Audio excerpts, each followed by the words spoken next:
What's up, y'all? You're watching Brooklyn Shuffleboard, and we are out here at the Winter 2026 Royal Palms Brooklyn Banquet. It is Banquet, baby. What is Banquet, you might be wondering? No, you're not wondering, because everyone who watches this channel is in the league in either Brooklyn or Chicago. But if you are someone that is watching this who is not from Brooklyn or Chicago, Banquet is the culmination of an 8-week shuffleboard league running from January to now. The top 32 teams play in an all-day Sunday playoff, whittling it down to the semifinals and the finalists, which you see right here playing. We're going to do a semifinal match right now. Final match is coming after this. We got two. You can see on court 1 and 2. You can kind of see it on the right. On court 1, it is the Sky Daddies versus Shuffleboard to Death. And on the court 2, the match that we're going to follow here, it is big money, big prizes. I love it. Playing yellow versus Stranger Danger playing on black. We are doing a 8-frame game right now that you're about to see, 8-frame doubles game.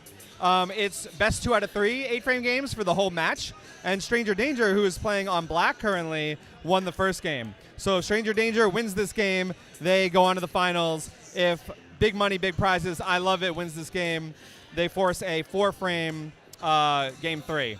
So it's going to be a lot of fun. It is Nick Durango themed banquet right now, the Royal Palms manager who has departed for living in Philadelphia to spend some time with family. This banquet was basically in celebration of the amazing job that he's done, taking the Royal Palms League from an uncertain time during COVID, where there was a lot of people that love shuffleboard not able to play over COVID, and then when they reopened after COVID, a lot of people had moved out of the city. He restarted this league basically from scratch and built up a whole nother wave of people that are obsessed with shuffleboard, and that's really a testament to how great a job he has done as manager. So I'm not going to cry, but he's such a sweetheart. I love him so much, and he is really, really amazing. I'm going to enjoy this pizza a little bit while I talk to you. Hopefully I don't chew too loud in the microphone. And what do we have going on here? We have Stranger Danger attempting to clear the board and score their hammer, and they miss that clear. So now Chuck Paulette playing yellow, formerly of Royal Palms Chicago, who's been on on Big Money this season. He's going to try to score an 8 or a 7 on the right side of the board, where in a location where that black up front's going to be in the way, and he gets a 7 really, really nicely. I feel like in black can probably go down the middle and clip the edge of it, but there's no way they can knock that yellow out and score. That would require a high deal of finesse. So really, really smart play from Michael, going for the open board on the left, but he sticks the hammer, the 7-8 line. That is brutal. I hate that 7-8 line. We actually lost a match yesterday because of that 7-8 line. It hurts.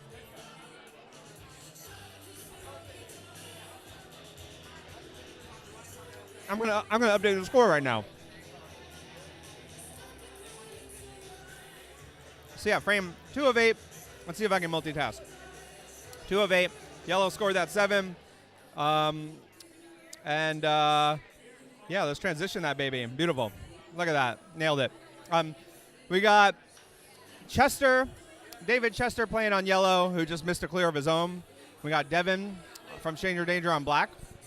These are really, really strong players. These are all, as Devin comes up short on the high chance, these two teams have both won league championships. Stranger Danger won I think it was 2024, they won a league championship. Big Money, Big Prizes has won 2 of them. What's up, Jonathan? These are all really talented players. Chester, super strong. Actually, I have to play him in a match coming up. Devin was one of the points leaders for NYSA.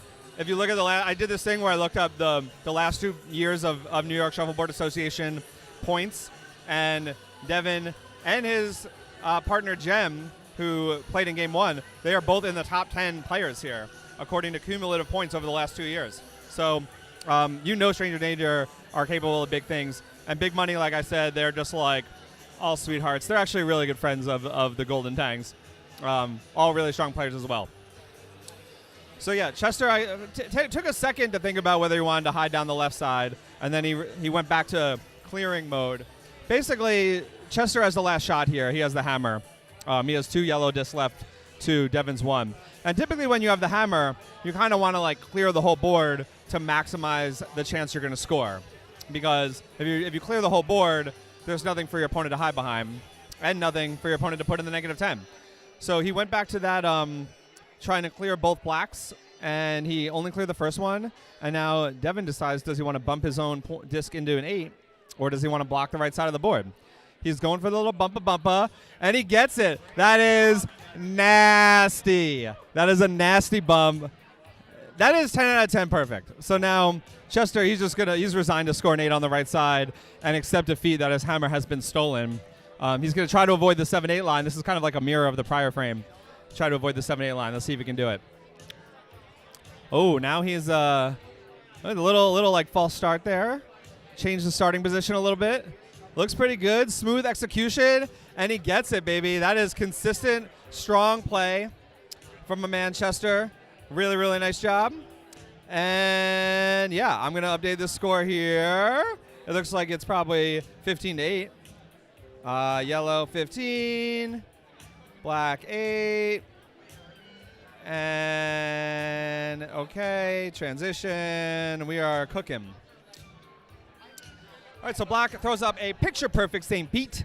That is exactly where you want to throw a St. Pete if you are leading with the St. Pete. And Chuck's probably going to try to clear it. And he clears it really well. So it's actually like, as we saw in the first 2 frames, it is really hard to clear in the Royal Palms because they don't put down any sort of like lubrication, I'll call it, on the court. A lot of other clubs put down these like little glass beads. So you're like basically breathing on the disc and it slides down the court. Here you have to do kind of like a full body lunge. And when you're trying to shoot, when you're trying to clear things, you got to make sure that the disc you're hitting goes off the court and your own disc goes off the court. So you got to like put a lot of power behind it and you got to be mad accurate. So it's really hard to do. But also, if you master it, if you practice it, it becomes a serious competitive advantage. And you see something different now. Michael going on the board, throwing up an 8. He's daring Chuck to try to kitchen that. He's trying to engage him in what we call the kitchen game here. Chuck going. Looked like he was kind of like halfway between clearing hard and trying to kitchen. Maybe he was trying to read the drift a little bit by throwing it at like medium speed. But either way, it's still a clear board.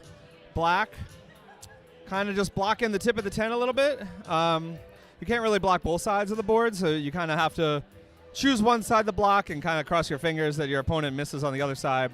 Or you could, go on the board and force them to clear and replace you. He just chooses to block the right, gives Chuck the left side, and he almost hits the sideline, but he gets the hammy. Really nice sort of calm, cool, collected hammer from my man Chuck over there. Chuck is a sweetheart, by the way. I met him in Florida in like 2021 when we went down there for the St. Pete Shuffleboard Club Mirror Lake tournament that they do. I think it was called the Can-Am back then. And yeah, Chuck and I just kind of hit it off. He's like the nicest person, really fun to hang out with. I'm really happy he moved back to Brooklyn. We haven't hung out, though. I got to hit him up. That dude, that's like, I love these big money people. I've actually hung out with them on a few occasions. Chuck, I got to hang out with that dude. He's such a nice guy. Missy and I love him. Yeah. A little harder because I have a baby now, but yeah, we'll find some time to hang out. So Chester put a yellow disc on the left, and Devin doesn't really clear it at all, but he moved his black disc a hair to the right. So Chester looks like he's going to try to score an 8 or a 7 on the left side, but really close to that center line. And he gets it. Gets the 8. Nice shot. It's pretty blocked up. Like, Devin can go down the left and maybe shoot to the left of his own black disc and maybe clip the yellow a little bit. But it's kind of a low percentage shot. What I'm thinking I'm doing is I'm doing one of two things. If I was winning, I'd probably just clear my black out. But because I'm not winning, if I'm black, I would probably hide on the right side. Let's see what he goes for. Yeah, he shoots on the right side. Shot it way too hard. Maybe he was clearing. It was probably clearing. I would have maybe tried to put an 8 on the right close to the center line. But honestly, the smart move is probably just clearing it. Trying to limit the range of points that big money can get on this frame. Because if Devin, went for the hide and missed, then Chester could just, shoot another 8 on the left and have 2 scores and put Devin in a tight spot. Instead, he's shooting this hammer to even it up, hoping for an 8-8. Gets the 7. Still happy that he scored. But yeah, really nice. This match so far after these first 4 frames has been like a clinic on taking advantage of opponents not clearing well. There have been a lot of like really, really good hides, dare I say nasty hides, and it's been well executed, and then players making smart shots, just taking that open court hammer rather than taking a low percentage shot, trying to shoot a thin line down the right. So what do we got? 31 and probably like 15 or something. Let's see if that's right here. There, Michael's very much blocking the scoreboard. That's okay. So yeah, so now you're halfway through the game. Yeah, 31-15, they got it. So you're halfway through the game. You're losing by 16 points. You might be wondering, like, is it time to panic? There's 4 frames left. For me, if I'm playing on yellow, I'm doing the exact same thing. I'm throwing up St. Pete's like this. I'm going to try to get one more frame where I steal their hammer and just win the game that way. If I'm black, you can kind of do 2 things. You could say, I'm just going to clear the board, try to maximize my chance of getting an 8, get the game closer, so instead of a 16-point deficit, it's only an 8-point deficit, and then start playing aggressive. Or you could say, you know what, nothing's guaranteed in life. I can keep it clear. I can miss the hammer. Let me try to play aggressive now, try to score 2 discs, maybe put him in the kitchen, and get back in this game ASAP. So that's probably what he's thinking. Chuck, nice shot clearing out that disc and leaving his in its way as a way of, like, blocking up the board. But Michael could kitchen this, and then it would be a really blocked up kitchen, which is what he goes for. Overshoots it a little bit. Yeah, he needed to have his disc end up a little bit to the left and try to kitchen the yellow one to the right, because now Chuck has a hide opportunity. Chuck dropped something. Oh, he dropped his earplugs. It's very loud in here, playing LCD sound system, which is a win. But, yeah, he's going to go for this hide. He just has to really worry about not overshooting and kitchening himself. But if he gets this, he's in really good shape, and he misses it and leaves Michael on stranger danger, a super juicy kitchen opportunity right now. Like, this is exactly what he wants. He wants to get back in the game by putting him in the negative 10. Looks pretty way too hard. Not even close. That looked kind of good, and then it just kept moving. Yeah, so what's Chuck doing? Chuck's probably just going to clear and get rid of that black. He could hit it straight on and keep a 10 there and make Michael's hammer hard. But if he does that, which is what he kind of did, he runs the risk of Michael kitchening and scoring the 10, which would be a 20-point frame, and they take the lead. Let's see if it's on the line. It is in. So, yeah, hard. That's kind of like Chuck leaving his disc in the 10. Calculated choice. He's saying, I'm going to make Michael's shot harder. However, I'm going to give him a chance to even it up or take the lead, and Michael can't do it. So Chuck kind of living with the risk of getting kitchen in favor of making a hard hammer for Michael, and Michael can't get the clear and replace or the kitchen. So now we're sort of getting in territory where stranger danger needs to start getting a little worried, I'd say. Updating the score. Bear with me one moment. What do we got? 31-15. Yeah, see, Devin going on the board. Like I said, it feels like it's time to start playing this kitchen game because they didn't convert on the hammer in the last one. And Chester not able to clear it. So now we have, we have like another kitchen opportunity for Devin. And Devin overshoots it really hard. One thing that could be going on is we're using our like freshly waxed New York Shuffleboard Association discs, which are much faster than normal Royal Palms League discs. But that doesn't explain why the players are having so much trouble clearing, because Chester was shooting hard, trying to clear his own off as well, and he left it there for kitchen attempt number 2 from Devin. He needs this. That looks a little hard again. Way hard. Leaves himself in the 10. Let's see if Chester, on his 3rd attempt to clear a disc, let's see whether he can clear a disc. Shoots it hard, and he clears it pretty much good enough. Devin, last shot before Chester's hammer, I feel like you gotta kind of hide the corner 7 there. Like, it's either go for that corner 7 or shoot a high 10. I don't know. You can make a case for both. I don't know. If you're guaranteed to go for it to get the high 10, if you went for it, that's the shot. But I think if you even get a half hit in 7, Chester's not going to go for it. That one came up short. His kitchen attempts go long and his hide attempts go short. Tough tough frame for Devin. Had some opportunities, and they need Chester to like miss this, and he does not miss it. Really calm, cool, collected frame. Calm, cool, collected hammer, I should say. And they are looking so far like they're gonna force an overtime, right? That's what it looks like to me. Not an overtime. Yeah, an overtime. Force a 4-frame tiebreaker game because this lead is 23 with 2 frames left. Can you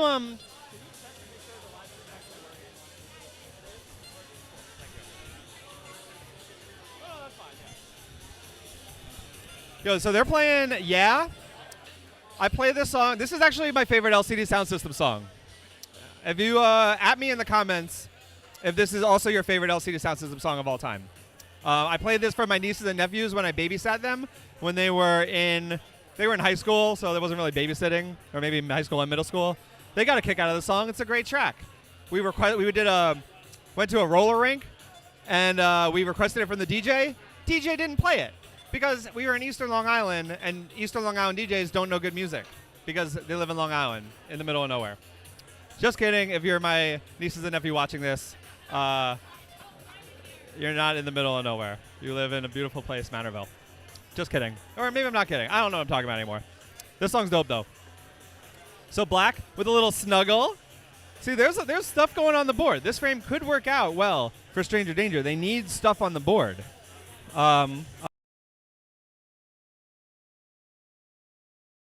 Resist temptation to go for the kitchen. Can't resist the kitchen temptation and ends up with 3 discs, 2 yellows and 1 black. That worked out quite well. And now, tough decision for Stranger Danger. I think they got to choose 1 disc and kitchen it. Who do you want? Let's go! Nasty, nasty kitchen. Potentially too little too late, but let's see how this plays out here. Like, this is what he needs. There's a 14, -2. That's a 16-point advantage for Stranger Danger on the board right now, but it's Chuck's hammer, and he shoots it, and he doesn't get rid of it. Oh, my God, he blew it. Sorry, Chuck. But, yeah, that's exactly what they needed. They needed a big, massive frame. Chuck going for the aggressive play, trying to kitchen, put himself in a pretty good shape with, 2 yellows and a black on the board, but you don't want a lot of stuff on the board when you're trying to hold a lead. And now we have an 8th frame that's actually going to be interesting and actually matter, which I am really, really excited about. Let me update the score real quick. 36-29. Yeah, 36-29. Oh, my God. Stranger Danger can, actually win this here on their hammer. You just keep it clear and score the hammer. That is a huge turnaround. Oh, but he can't clear it. He sticks the clear again. Oh, my Lord. 36-29. Yeah, I got that right. So, Chester, you got to go over the high bam. Don't block it up. You got to go for this hide. You got to hide that 7. Basically, do what you guys did the whole first half of the game. Make nasty hides. That's the shot here. And that hide ain't nasty. That ain't even a little nasty. Devin, choices. Try to kitchen it. Maybe try to, win this game now. Or you just clear it and hope he can't hide again. The fact that that St. Pete's still there, if he just clears the yellow, he's giving Chester another opportunity to hide. And for me, I think you got to go for the kitchen or knock the yellow out and try to roll yours to the left so that at least it's away from the St. Pete and he can't hide again and he can't kitchen you behind the St. Pete. So those are probably my 2 choices. He's going for the kitchen, and that looks pretty good, baby. Come on, baby. Let's go! 8 and the kitchen. Crowd responding. That is nasty. Chester. Oh, he gets it. Oh, he gets the reversal. Also nasty. So good. That is a high pressure shot. And he just steps up and perfectly. I mean, you probably would have preferred if Devin's disc was in the kitchen, but it doesn't even matter because at this point, he's just trying to like steal this hammer. Man, they're both in like pretty good shape here because if Devin clears the yellow, like I said before, Chester can hide again. If Devin clears his St. Pete out, Chester can bump the yellow into points. So for me, if I'm Devin, it's like you just kitchen that. You know the drift. You kitchen it again. Just don't come up short and leave him in points. That's probably the shot. Or play kitchen bait on the left and sort of like cross your fingers that you end up with just like a clear and replace on your last shot. Like you play kitchen bait, you score on the left. Chester tries to kitchen you. If he misses, you just have like a very straightforward clear and replace to win the match. So those are my two options. It's like kitchen again because you want to play aggressive, or it's kitchen bait on the left. You can't really clear the yellow and give him a hide opportunity. You can't really clear the black and give him a bump opportunity. It's kitchen bait on the left. It's knock the yellow to the right and roll yours to the left. That's an idea. That's an option. Either way, you gotta make a big shot here. Man, I'm loving this. I'm loving that this went from a blowout that we talk about roller skating in Long Island to this is actually an interesting game. Let's go. What's he going for? Kitchen? No, hard clear. Oh, clear and replace. Okay. So that's good. I didn't even see that because that's basically clear and replace. I didn't name that as one of my options, but that is a fantastic choice.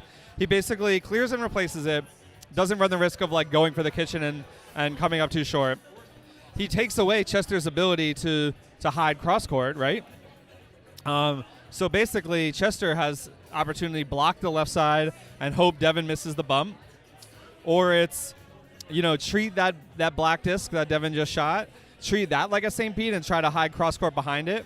Oh, he's doing for Tino suggesting the 10, which is potentially a handle.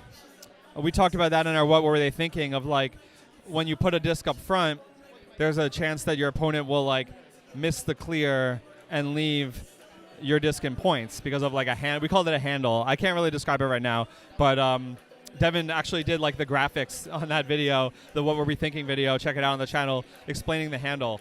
So if he goes for this 10, it's going to be a handle. I think the high 10 is probably the shot.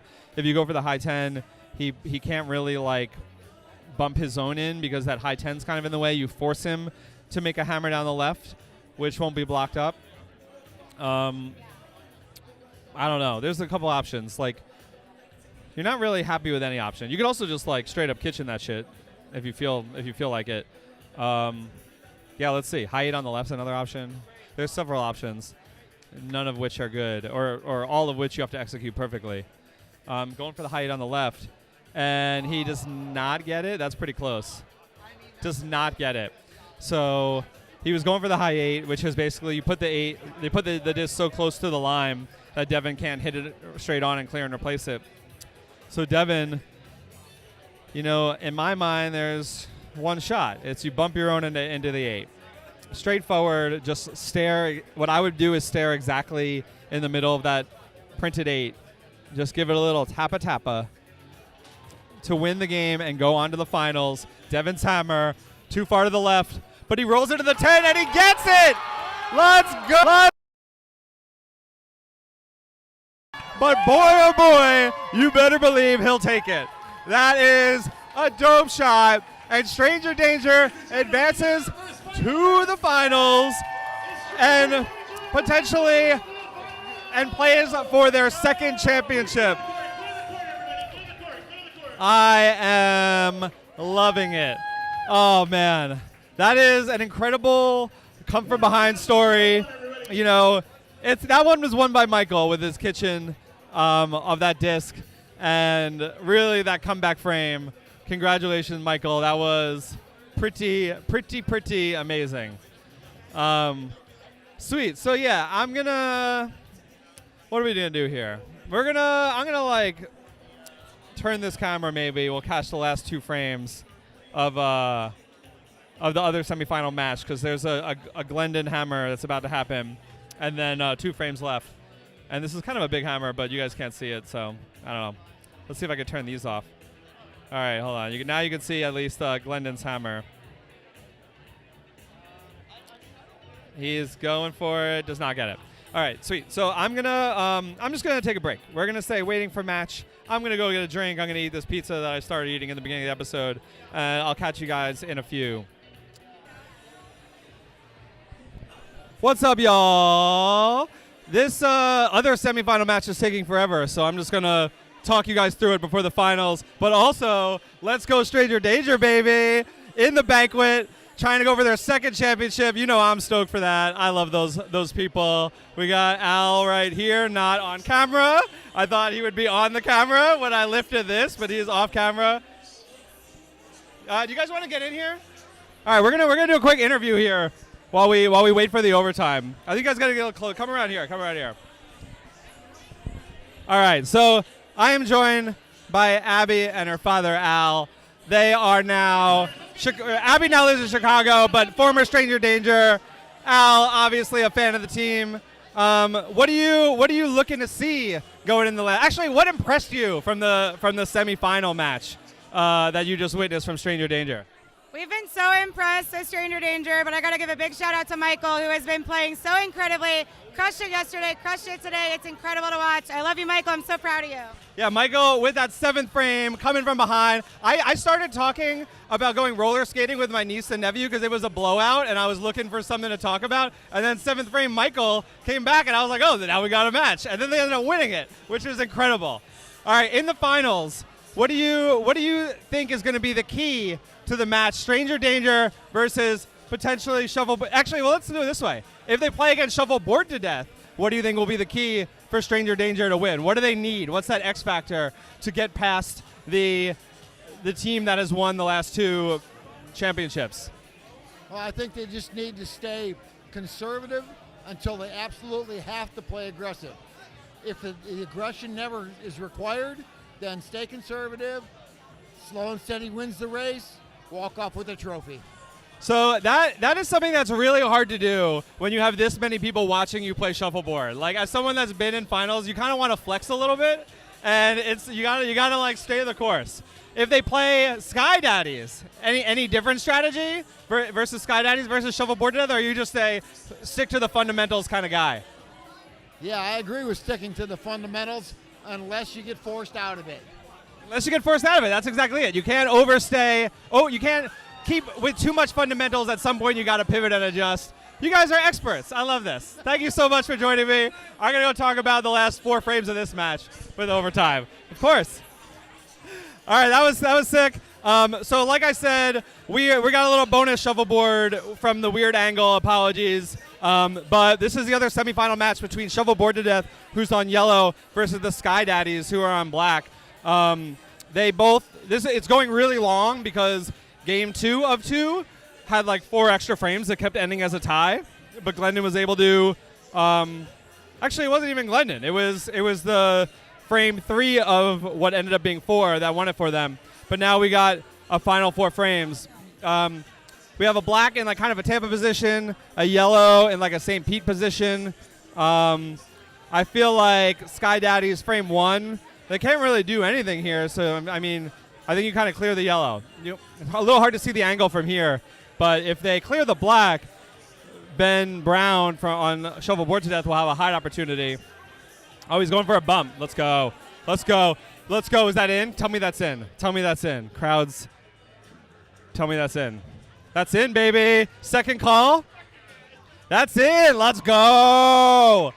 Yeah, so I was talking about clearing. But, you know, sometimes you got to have that court vision, and you got to think about, if I bump it in perfectly like I just did, what's Ben going to do? He's going to block the left side and make a hard hammer, or he's going to try to knock the yellow into the black because they're pretty close together. Those are probably the 2 best options. Also, maybe going for like a 10, because if you get a 10, it's going to be hard for black to clear and replace it. Eric Papa is coaching for the yellow to black combo, which I'm not mad at. I think like anytime I suggest something, I'm like, these are like roughly good options. For me, I think with it being a 4-frame overtime, maybe you go for that 10. Because if you get a 10, at this point you're feeling the court pretty good. You could probably get it. If you get the 10, then it's going to be really hard for black to clear it, right? And if they do try to clear it, they might knock their own out and miss the hammer. So that's probably my thought process. If you do because there's upside to it, if you do the yellow and the black combo and you miss, then black has a wide open side of the court for the hammer for 2 scores. And even if you make it, they still have a wide open hammer. So I think Ben, he looks like he's maybe trying to hide cross court, possibly in the 7, or he's going for a 10. It looks like he's lining up for one of the 2. 10 speed, maybe? Going for the 10, comes up short, which is fine. Like, that's the nice thing about going for the 10 is you come short, it's like a block, essentially. So now black has a hard hammer. But if they get this scoring 2 in the first frame of overtime, that makes you feel pretty good. So right now black is thinking, do I like make the hammer on the left side of the court, or do I bump my own disc into points? You know, probably the open court is better, because if you try for the bump, you might knock your own out and not score anything. However, you just kind of took that line for the bump. You know, it's like the exact same shot you just took. You just bump it a little bit to the left into an 8 or a 10. So I don't know which I go for. The bump or the open hammer. Maybe the bump, because I just went for it. Either way, he's feeling pretty good, and he comes up way short. Still got the 8 on the hammer, though. So that was like playing with house money. You know what I mean? Like, he already had the hammer. Yeah. So after 1 frame, it is 0 yellow, 8 black. Ooh, what's Eric doing? Eric's examining the disc here. I don't think you're going to swap out a disc in overtime, even if there is like a little chip in it. Especially if you're on that color. There must be like a big gash in that thing. I'm curious. I would never swap out a disc, because it's gonna be a totally different speed. Just use the disc for your first shot. Yeah, I don't know. I mean, Eric's doing what he wants. It's fine. But for me, I would just use that for my first shot and be like, oh, there's a little chip in it or whatever. Like, I don't know. We play with chips in disc all the time. But I'm not trying to hate. I'm just saying what I would do personally. So, like, he's gonna use it to clear anyway, right? But now that he does have this new disc, you know, the move is use it to clear. Right? I would get rid of it because you don't know what speed it is. So shoot it hard, clear with it.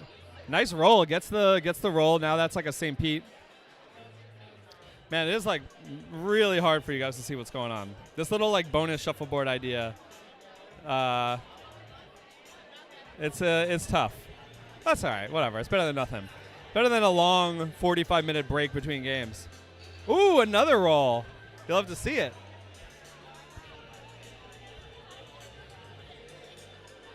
I think my beer's on that table. Can you grab it for me? I think it's on the front.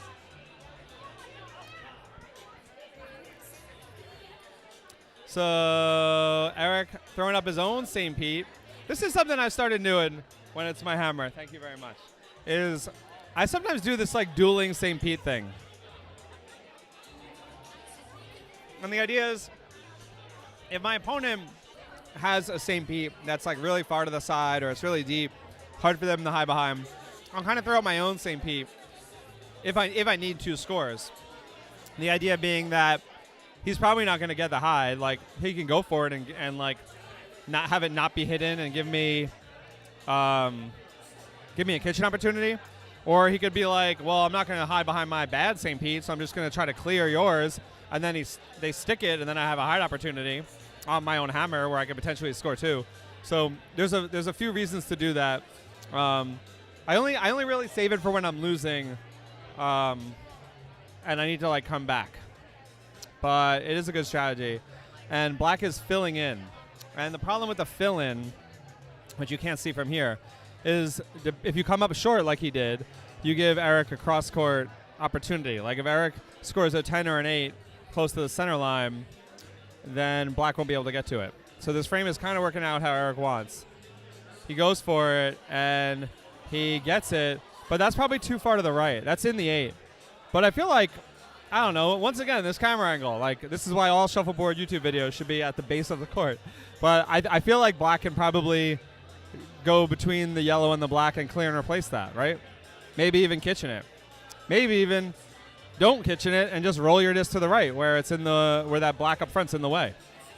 But yeah, I mean Eric is like trying to score 2 here, and he's looking pretty good so far.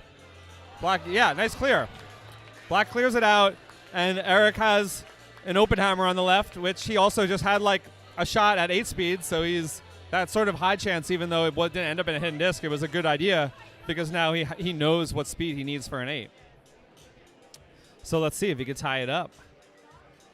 Going pretty deep, and he gets the 7. Nice hammy. So it's 7 for Shuffleboard to Death, 8 for Sky Daddies after 2 of 4.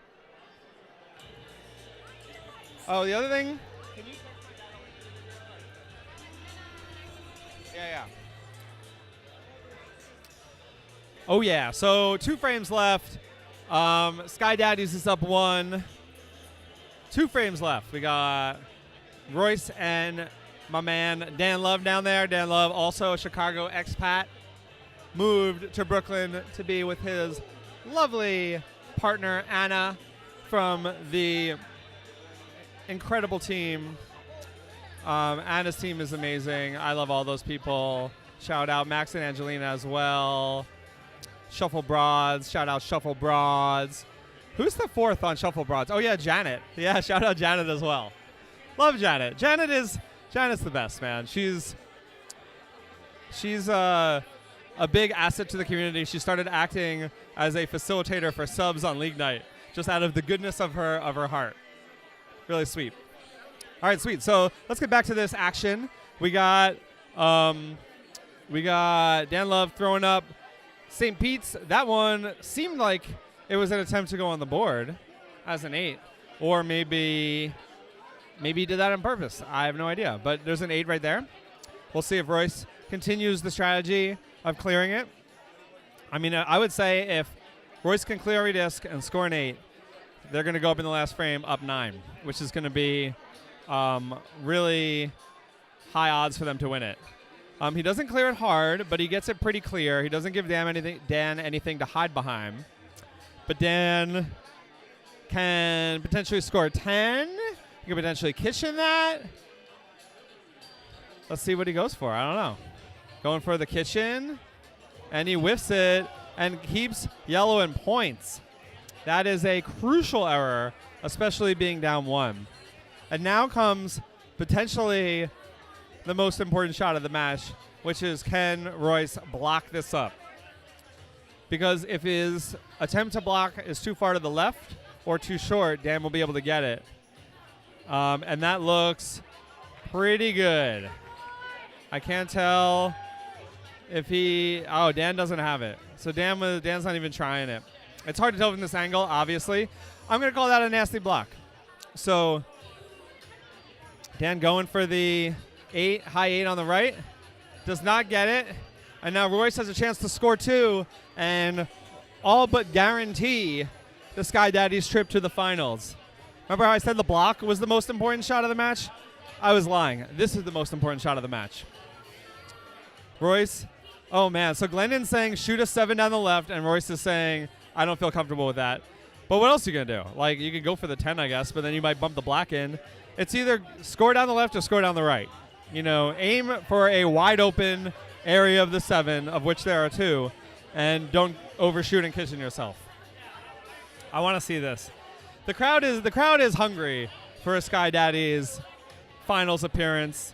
This is their 3rd banquet in a row that they made it to the semifinals, and they made it to the finals once before. Oh no! Oh, that hurts.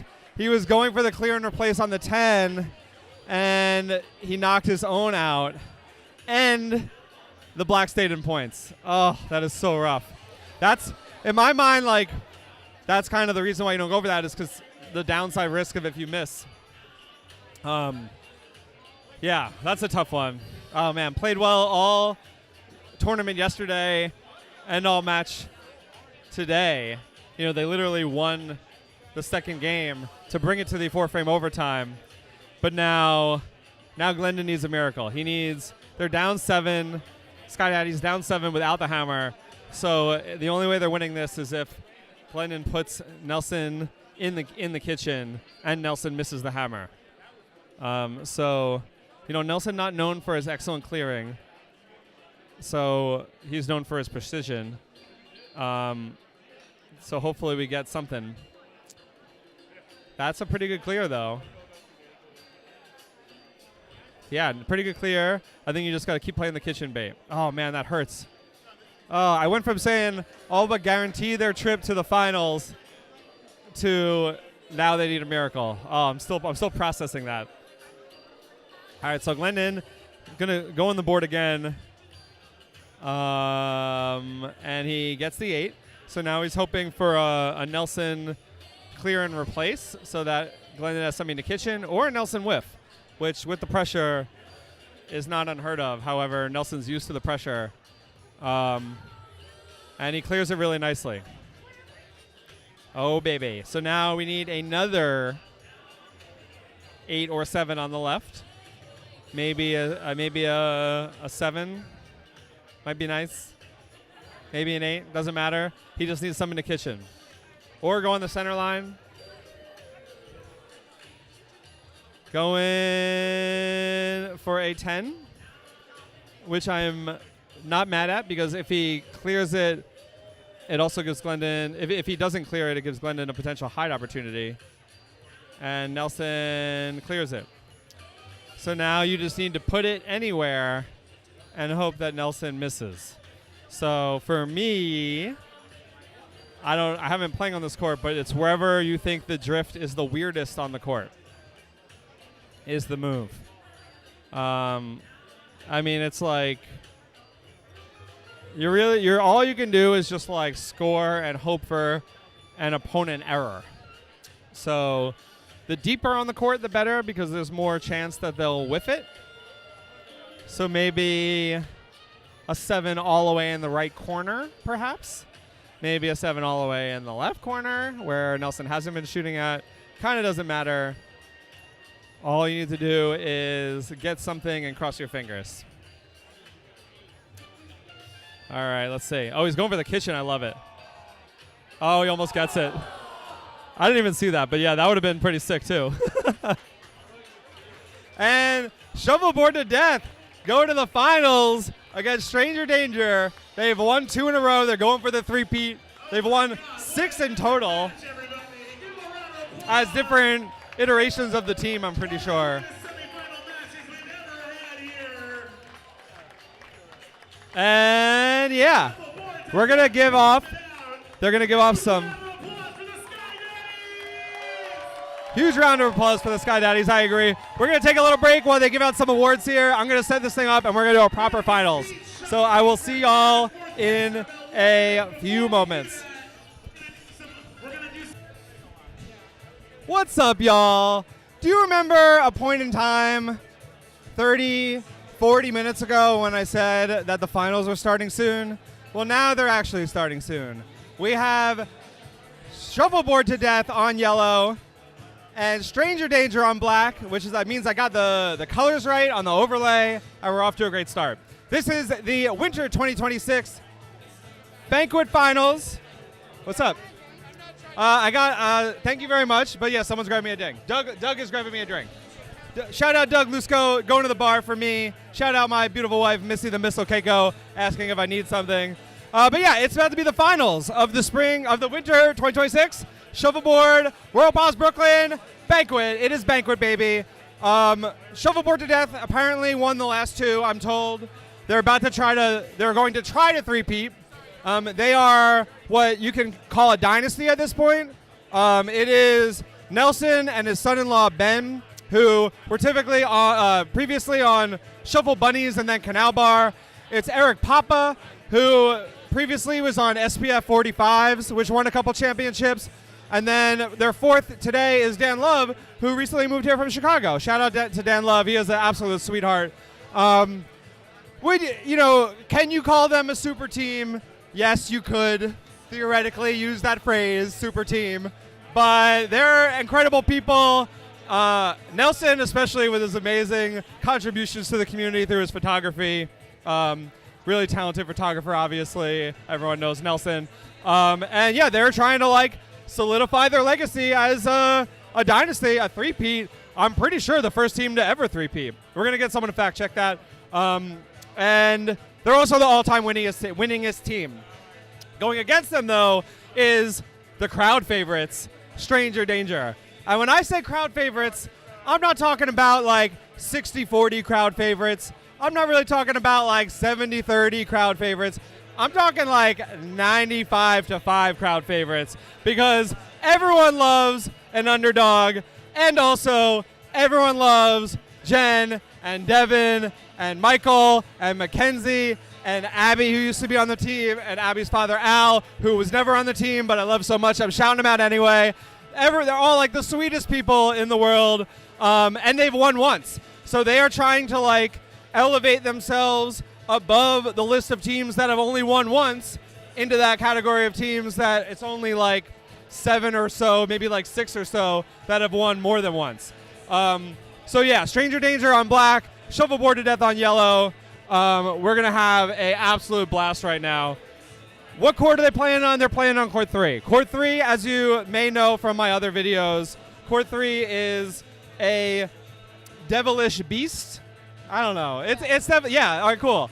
Court 3 has a spot that you can learn more about on the What Were They Thinking video on the channel, where Adam and I kind of like walk through the court.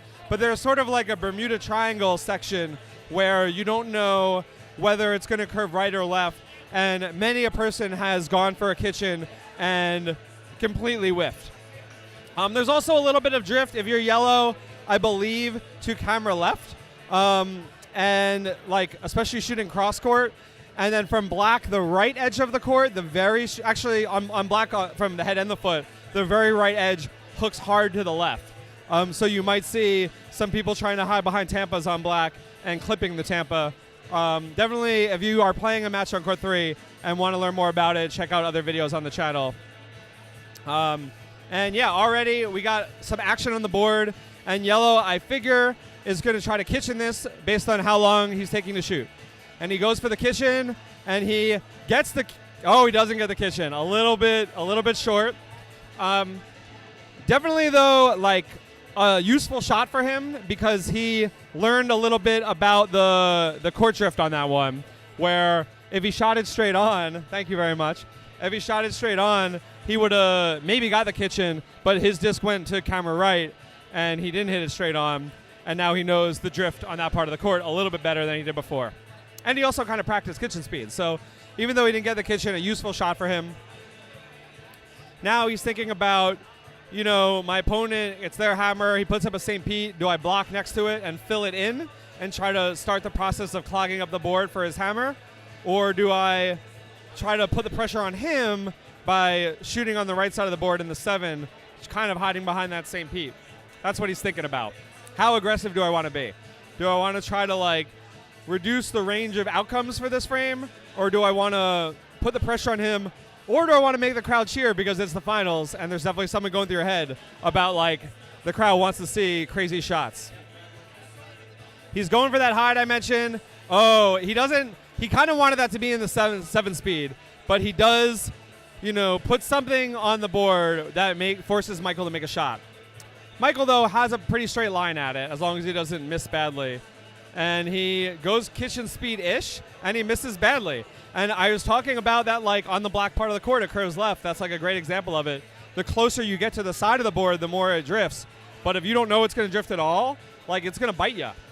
And that's kind of a brutal whiff. So now, Ben, in my mind, you just sort of, like, block it up, put that 8 in the bank, cover your treasure, as the shuffleboard books like to say. And, yeah, you want a perfect block, maybe like 3 feet in front of that one. You know, that looks to me like exactly 3 feet in front of the disc that scored. That is a picture-perfect block. Yeah, that 3 feet isn't like a hard and fast rule, but like that's what I found to be the best for blocks is 3 feet in front of the disc you're trying to block. And Michael with the high-pressure hammer, you know, he already had given up that 8 and he from the whiff, and instead of like the nerves getting to him, he makes the dope hammer and ties this up, or keeps it tied rather than falling behind. Yeah, so we are on frame 2, and I transition that baby. Sweet, now I'm able to be in the middle. Hold on one sec. All right, sick. So yeah, we are out here, frame 2, Devin trying to go for a Tampa, I think, and overshooting it, and Eric trying to clear hard and misses to the right. These banquet nerves potentially getting to him, and he leaves Devin an 8. So now it's like kind of time to cover your treasure on that one too, which he doesn't do a great job of. The last like foot and a half of travel on that disc curved to the right because of that Bermuda Triangle area I was talking about. You know, there's like a little hump on the court, almost like an arch, where if you're on the right side of the arch, it curves right. If you're on the left side, it curves left. And he hit the right side, and Eric with a hard shot, clear and replace. Really nice job.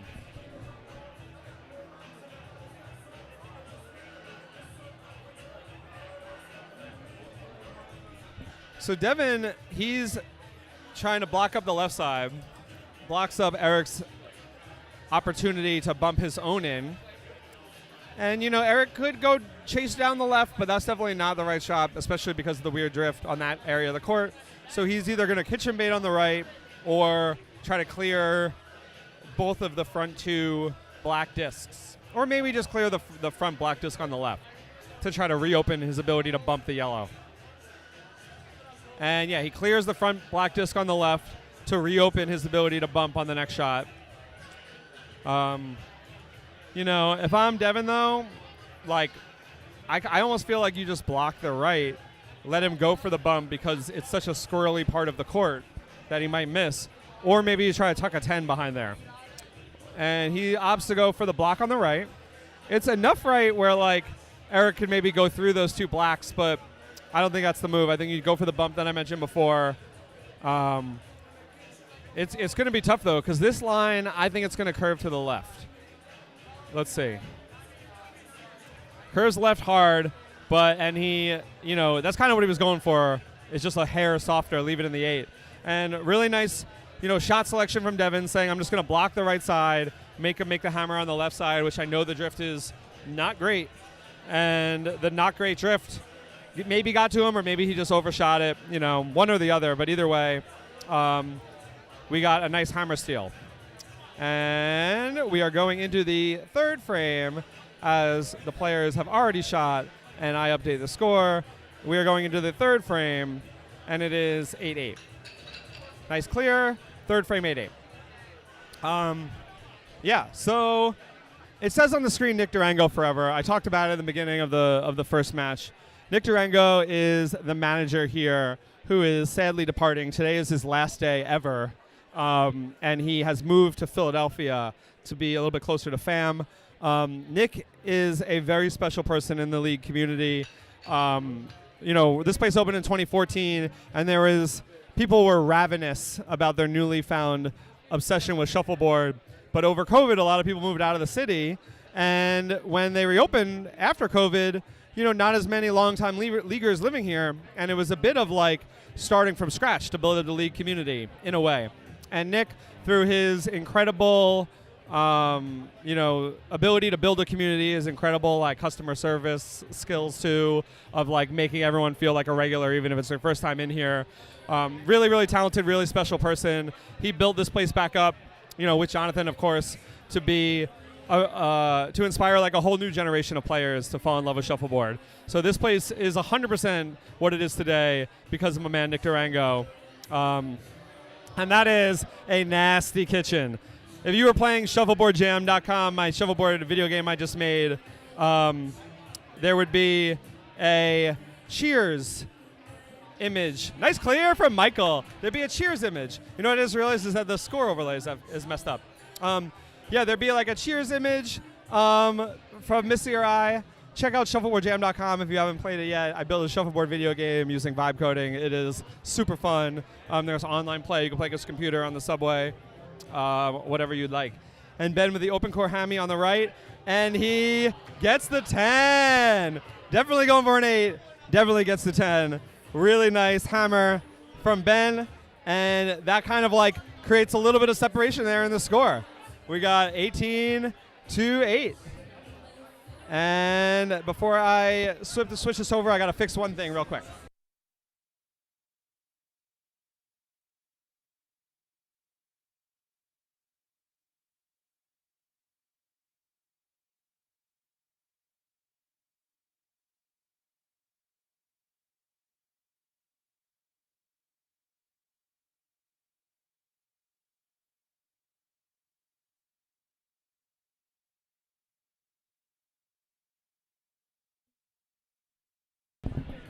Oh, that's not right.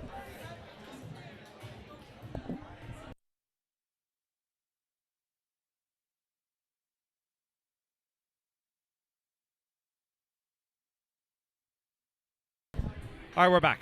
Yeah, notice the scoreboard on this particular scene or whatever OBS calls it wasn't lined up right. Now it's fixed. And yeah, Devin misses the clear. You know, all the boring stuff I wasn't commentating anyway. And now it's interesting because Devin missed the clear and Eric's going for a hide. Shoots it pretty good. You know, if I would call that a nasty hide, for real. That's like 98% perfect. Devin can maybe clip the edge of it, but with that leftward drift, he could also whiff. And he opts to just sort of like clear the front one out, maybe comboing it. And now Eric's role here with his last disc is to cover the treasure, like we talked about. It is to take that yellow disc, look at the board from Devin's side, and put his disc in a perfect blocking position. And when you are doing this at home, like, you really should step on your opponent's side of the court on the right to see the shot from his angle, and that's great. Like I said, 3 feet before, that's like 3.5. No, it's like 4-ish feet, I want to say, 4.5 maybe. That's a really, really good block. And it forces Devin just to score on the left part of the court. Try to gain 1 point. Yeah, there's no reason to like go for the low percentage shot down the side or try to combo it. That's only worth 7. All you want to do is just score on the 8 on the left. And he gets it, I think. Come on, baby. Crowd wants it. That is 2. Really nice hammy. Almost came up short, but he didn't, and he made it, and the crowd is happy because everyone loves an underdog. So we got 17. I mean, they're not really underdogs because they're like amazing players, but in the sense that they haven't won it 6 times or whatever, they are underdogs in this scenario. So we got 25 yellow and 16 black, I think. We're going to go with 16 black. Yeah, 16 black. Sweet. Yeah. So when I say they're like amazing players, I'm not just saying that. If you look at like the points from the singles league, the NYSA point system, the New York Shuffleboard Association point system, which kind of connects all of our singles leagues, our one-off tournaments, like the knockouts where you just sort of like single elimination, you schedule the match on your own time. Those are our knockout tournaments. Our single day doubles tournaments like Valentine's, even our 2-day national doubles tournament that New York Shuffleboard Association hosts here in Brooklyn. The point system connects all of those to create sort of like a ranking of who the best players are. And 2 people in the top 10 over the last 2 years, if you add up the points, are Jen and Devin. They are incredible players. They live literally 1 block away. They're here all the time. They started playing after this place reopened in 2021. And then on black, you have other really strong players. Ben Brown on yellow at the head and Eric Papa at the foot. They're also in the top 10 as well. So you have like kind of the best on the court during this finals match. I'll only say the underdogs because of the cumulative championships that Shuffleboard to Death have, but really both of the teams are like incredibly strong players. And Ben, with his last shot, he is opting just to sort of like block the right side. And this will be a good tester of like what I was saying before about when you're shooting down the right side of the court. Oh, he looks like he's going down the left side of the court. All right, forget it. So he's going down the left side of the court, aiming for an 8. It kind of curves right in. It's in, baby! Crowd responding. Oh, man. The crowd loves this team so much. And black gets the 8. So we're at 24 black and 25 yellow. You know, it's so dark in here that it's really hard to see the scoreboard on the other side. So let's just assume that's correct. 25-24, we could all agree? Yeah, we could all agree 25-24. And Devin starts off with a really nice Tampa. The idea behind the Tampa is like, Eric doesn't really have a whole lot of space to like shoot behind that without ending on the center line. Whereas Devin can shoot an 8 or a 7 on the right, and the black would be in the way for yellow. And Eric whiffs like to the right wildly. Kind of like gave a confused look, and now he's like adjusting his hang a little bit. But yeah, that's the idea behind the Tampa is now Devin puts a disc on the printed number 8 or even the printed number 7, and that black is completely in the way for Eric. And Devin overshoots it way too much and ends up in the kitchen. That's a really tough break. He got the left-right drift perfectly, but overshot it like, I don't know, 3. He overshot it like 1.5 to 4.5 feet too long. Eric does a really good job blocking that up. Devin could try to bump the yellow into the black, which is a really low percentage shot, or try to bump his own black into the 8, which is not an easy shot either. He's going for the combo, and he doesn't get it. But what he does do is open up that lane down the right side for his next disc. Like if Eric doesn't effectively block the kitchen again, like let's say he shoots it to the left too much because of the drift, or he shoots it too hard and it carries to the right, Devin will have a line at clearing his out. So kind of an okay scenario, but Eric with like, that one's perfect. Like picture perfect block. There's no way. I don't think Devin's going to like chase again the yellow into the black. I think the move is, you know, you block the left side and make Eric have to make his hammer on like the hardest part of the court. Or you try to bump your own into an 8, because if you get it, if you bump the black disc that's on the left into the 8 and you get it, it'll be perfectly blocked up. The risk is that if you don't get it, if you undershoot it or you hit a line, Eric will have the whole left side of the board open. So I'm not sure what he's going to do. The way he's lining up, though, I think he's going to try to combo the yellow and clear his kitchen out with that yellow. No, he's trying to bump his own into points, and he kitchens himself again. No, he doesn't. It's on the kitchen line. Just the one. So interesting choice, trying to kitchen the one, or trying to bump the black on the right in instead of the one in the middle in. I'm not upset about it, I guess. He just overshot it. The line was actually like perfect. And now Eric with the whole left side to do his thing and hit an open court hammer, and he definitely gets it. So 8 yellow, -10 black there. And yeah, that's like a big frame. Eric able to capitalize with those like 2 perfect blocking the kitchens, right? Like it's not easy to do that. To block your opponent like perfectly twice in a row, and he gets it. I'm going to step off camera for 1 second here. And I'm back. So black going for the kitchen bait strategy. You know, they're down 19, but we kind of saw the same thing in frame 7 of the previous match, the semifinals match, where Michael was able to score a bunch and bring it to within like a 5 or 6 point deficit. So you know Michael's capable of that. The only thing I'll say is that that whole big frame happened because Chuck was trying to kitchen. Ben Brown is playing a little bit more conservative. I would even say a little smarter, and he's just trying to protect that lead by clearing hard.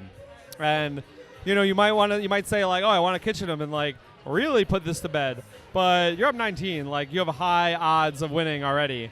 So clearing, you don't need to like go for the kitchen. Just clear, grind out this win. 2 frames left as he throws off the left. Like exactly the right shot. I would have done that. Like why try to knock that black out? That's like, I mean, I guess you could have like blocked the tip of the 10, but then that just gives Michael something to kitchen. Like throw off the side of the board. That's the right shot there. Crowd probably doesn't like it, but you know who does like it? This guy. I like smart play. So Michael going for a 7 here on the right and gets it. That's a really nice shot. The hope is that when Ben clears it, the black knocks into the other black and stays in points.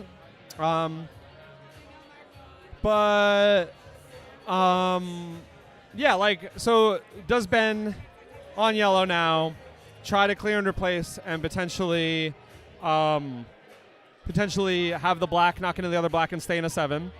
Does he just score on the open part of the court on the left? Like, both of those are fine options. For me, I just clear it hard on the side. Like, say, I don't need to score my hammer here because we're up 19 and we're about to go into the last frame. So that's what I do. I just try to, like, not whiff. As long as you shoot it hard and don't whiff, you're in pretty good shape. Don't worry about scoring. Don't worry about the clear and replace. Just clear hard and on the side of the disc. And he's not clearing hard. He goes for the... And, like, that's exactly what I was saying he shouldn't do. Thankfully, for him, his yellow disc didn't end up at the 7-8 line, because if it did end up at the 7-8 line, that would have been 7 points for black and make this a close game. But, yeah, I mean, he executed it perfectly. I don't know why I'm hating. I just like blasting the clear. It would have been the same outcome with an easier shot. But, yeah, like I said, why am I hating? Everyone can choose the strategy decisions that they think are best, and if you execute, you win shuffleboard. There's no right way to play. There's many paths to winning, and he made a really nice shot and probably puts this game out of reach. 19-point deficit in the final frame. So Eric with a really smart play throws his first disc off. He doesn't want to give Devin anything to put in the negative 10. Devin goes for the 10, comes up short. Eric's move is just clear that. You want the black to go off, and you want your yellow disc that you're shooting to go off, so that there's nothing for Devin to kitchen. I mean, now's as good a time as any. I think you kitchen that yellow because you're down 19. And also, if you get it perfectly, like if you kitchen it in the very right side of the kitchen, the disc you're shooting is going to be blocking it up a little bit. So for me, I feel like that's the shot. Like, or you go for another 10. But I think now is the time to try to kitchen that. He goes for another 10, comes up short. Now Eric just tries to like clear. Oh man, they're playing Justice. They're playing some good music tonight. This song, do you guys know this song? You guys know Justice? Justice, like a once popular electronic duo from France that had a bad album recently and played a bunch of sold out shows. But this album, Cross, just a cross on it, is incredibly killer. Hopefully you guys can't hear it, because if you can hear it, there's going to be a YouTube copyright violation. And I missed it. There it is. So Devin just needs to go for a 10 here. Or kitchen. Actually, just kitchen. All he has to do is kitchen. There's only one shot here. The shot is kitchen. If he kitchens and Eric doesn't clear it out, then you have a 10 to win. Kitchen is the obvious choice. The question is, which disc do you want to kitchen? And given that he like was shooting at the one on the right before, trying to kitchen over there, that's the one. Let's go for it, baby. Get this kitchen. Get it, get it, get it, get it, get it, get it, get it, get it, get it, get it, get it, get it, get it, get it, get it, get it, get it. Way too hard. Yeah, nice try. This match is over. Congrats, Shuffleboard to Death, for winning game 1 of 2. Really, really smart play. The only real like separator between the two was that like the self-kitchen, I think. I think that was the only thing. But yeah, crowd giving their polite golf clap. Also, I'm just like joking about the crowd being on Stranger Danger's side here. you know, the crowd likes both these teams. They just really want the underdog to win. It's not a hate thing, it's a love thing. All right, sweet. So I'm gonna do some quick changes to the overlay. I'll be back in one moment. All right, y'all. We are about to start game 2 of 2. Shuffleboard to Death won game 1. Now we got Stranger Danger playing on yellow. We got Shuffleboard to Death on black. I just realized that their player name is off the side of the screen, which is going to bother me. So I'm going to. Oh, it's also not board, B-O-A-R-D. It's B-O-R-E-D. We're going to do it this way. All right, sweet. So, yeah, game 2 of 2, we have Jen on yellow, who has vanished. And we have Mackenzie on yellow at the foot down here. Mackenzie is a newer player to the Palms. She is a very lovely person who has fallen in love with shuffleboard, just like the rest of our team. And she was playing on a different team who were, you know, also like nice people. But she's like, you know what? I think the vibes are better on this side of the fence. And she switched to Stranger Danger. Who, because of they're like the absolute best. Everyone loves Stranger Danger. I'm just like gushing about them constantly. But yeah, everyone loves them. They're incredible people.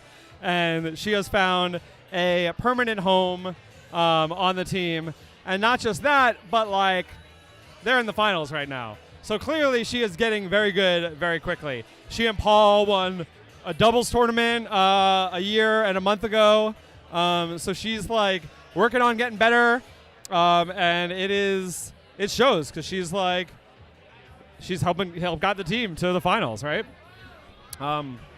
Yeah, also on black, we have Dan Love, who I mentioned before, moved from Chicago to be with the lovely Anna, who's on Shufflebroads. He lives here now.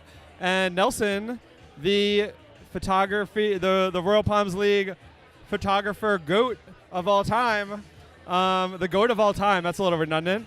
He's on black down here. Nelson has been in the league since like day one, basically. Calm, cool, collected, really, really strong player, obviously. Also, Nelson's a crowd favorite. The only thing with Nelson is that he wins too much. He is a crowd favorite. Everyone loves Nelson, but he wins all the goddamn time. And that's why people are not cheering for him right now. But he is such a sweetheart. Everyone loves Nelson. He's the absolute best. Yeah. I feel like I'm coming across like I love everyone in the league. I gotta like go in the mental Rolodex if there's anyone I don't like who's in the league. I think it's like a 99.5% like everyone rate. They're shooting the practice shots. They just finished. Basically, what you're trying to do with practice shots, as I missed my entire opportunity to talk about it because I was introducing the players, practice shots are all about understanding that every time you play shuffleboard, the speed of the discs are going to be different because of the amount of wax on the bottom of the discs. So practice shots are about learning as quickly as possible the right speed of the discs, how much power you need to give to make an 8 or a 7 so you don't self-kitchen yourself or come up short. And we saw in the last frame, we saw a self-kitchen. That's one. Two is understanding that no court is perfectly flat, or most courts are not perfectly flat. Similar to putting in golf, there's different like slopes and valleys and peaks. So you want to understand, like, you know, we saw Michael whiff left on a similar shot last time. Maybe the court just left when you're aiming in that part of the court and starting in that part of the court. So, like, taking your practice shots in a way that allows you to learn that information. And similarly, like Jen, just that disc went way too far to the left. Like, she was trying to block up more to the right and undershot it and shot it too far to the left and gave Dan Love the opportunity to hide, and Dan Love missed it. I guess he was maybe, I don't know why he missed that one, but way too far to the right. I think Jen is continuing her strategy of blocking up, does not want Dan to take advantage of that yellow up front and score an 8 on the right. That shot was maybe a little deep. Like, he could definitely score an 8 on the right between those two yellows and have a hidden disc. But is it worth going for? I'm not really sure. Might be better to bump your black in. Might be better to clear the yellow on the right. those are sort of the best options for me. Because I'm playing aggressive, it's Banquet. I say maybe go for an 8 on the right, and he misses it. So now Jen with the opportunity to like block to the right of the tip of the 10, have a whole wall of discs up front, and make Dan have to make the hard final shot. Or you shoot a 10. Or, yeah, so she goes for the block. Really nice. The other thing you could have done is shoot a 10, or you could have gone for the cross-court hide. But she's opting just to like go old school and make Dan's hammer hard, which on this court is probably a good idea because it's really hard to perfectly execute a shot where you want it to go because of how weird the drift is. So let's see if Dan can do it. Like, not an easy hammer, like I mentioned. You don't know which way the drift is going. If it was a flat court, easy bump into an 8, but this court ain't flat. He gets it really nice. Like, an inch more power, and he would have ended up on the 8-8 line, but he executed that perfectly. And, you know, Jen did all she could to make that difficult for him, and Dan Love, because he's a really strong player, made the shot. Also, Dan Love, I didn't even give him the biggest shout out of all. He made finals at Thanksgiving and played in the finals against his teammate Ben in this most recent Thanksgiving singles tournament. So, yeah, really, you know Dan's a strong player. I played against him yesterday, and it didn't go great for me. But we're not here to talk about that. We're here to talk about the amazing players on the court. Nelson with a picture perfect-ish. St. Pete, maybe a hair to the left of where he wanted to go. Mackenzie with a really strong clear. Yeah, really, really strong clear, especially in the weird part of the court. A lot of power. You got to clear hard, or else it ain't going to get clear. Nelson goes for a Tampa and overshoots it, ends up in a 10.